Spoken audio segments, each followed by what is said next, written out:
The most famous horse race in the world. Yeah. The most famous. Famous, yeah. The most prestigious. Prestigious. The most exciting Yeah. horse race in the world. Yeah. The Derby. No, the Grand National. Oh, right. Grand National was the race on this afternoon. Oh, right. What? So that is different from the Derby, is it? Yeah, but of course it is. Yeah. I mean, a Derby is a flat race, isn't it? Oh, right. So it's not a horse race then? Yeah. Yeah. Yeah. It's a flat horse race. Oh, right. And the Grand National is like a bumpy horse race for bumpy horses with big bits off them or something like that? No. The Grand National is jumped over what we call fences. Oh, right. So you call them fences, right? Yeah. Well, yeah, that's the term we use. Yeah. It's basically they're big hedges. Oh, right. Made up of all gorse and bracken and bits and pieces. Yeah, like with like old empty Coca-Cola bottles and things like that. And these fences, they are. Yeah. I mean, they are terrifying. Are they really? Yeah. You've got, for example, you've got one, Yeah. which is the chair. Yeah. Well, and it's like shaped like a chair, is it? Yeah, Yeah. actually, yeah. I mean, it is shaped like a chair. I mean, obviously, it is a lot wider than a chair because it sort of covers the whole sort of course. So, like, it should be called a sofa then. Yeah. Sofa. Yeah. And you've got Valentine's. Yeah, and what is that shaped like then? It's like a big hedge. Oh, right, yeah. And then you've got Beecher's Brook. Yeah, oh, right, Beecher's Brook. The terrifying Beecher's Brook. Is it really? Yeah. Beecher's Brook. Yeah. Is 15 feet high. Yeah. 12 feet wide. Yeah. It's got a drop of 37 feet. Yeah.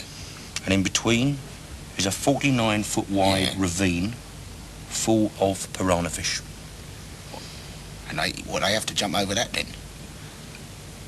Well, they wouldn't want to jump in it, would they? No, I expect not, no. So, but this is a marvellous thing, though, isn't it, this race? The sport of kings? Yeah. Sport of kings. Yeah, that's what they say, don't they? Oh, it's a marvellous, it's marvellous, isn't it? Seeing those big brutes pounding across the turf, with their muscles rippling, and steam pouring out of their nostrils. Yeah. Kings. No, the horses. Oh, right, yeah, the kings don't do that then.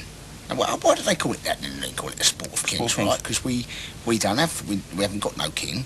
Right, we've got a queen, right, and she likes her Gigi's. Now, why don't they call it, right, the sport of queens? Well, I don't think you could call it the sport of queens because I think that the jockeys would probably object to that. Right, yeah. Because, obviously, I mean, well, as you know, jockeys are very, very sensitive. Yeah. And also very... short. Well, they're tiny. They are small people, aren't they? And I think that they would definitely object to the idea of it being called the sport of queens. Yeah, I'd like to be a horse, I would. No, you'd like to be a jockey. No, I couldn't be a jockey because I'm too big. But if I was a horse, right, it's good, isn't it? You race horse, you go round and round, right, once a week. You run round the old course, and then when you've done that for a few years, they put you off and you do a bit of the old. What? Well, you do a bit of the old, don't you? You know, you do a bit of that stud stuff, right? The old Americans and the Yanks, they send their horses round, and you, don't you? Oh, yeah. If you're lucky, yeah. Yeah, if you won a few races, they do. Yeah. No. I mean, if you're a stallion. Oh, right, yeah. I mean, you can't go to stud if you're a gelding. No, you can't, can you? What's a gelding, then? A gelding? Yeah. Well, gelding is basically a stallion. Yeah. Which has been sort of...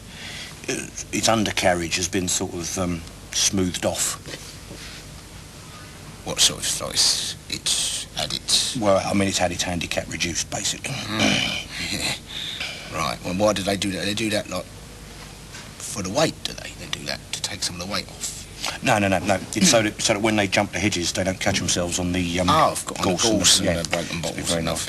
Yeah, sure. So, but I think though is right that the people who are the most clever, right, are the commentators.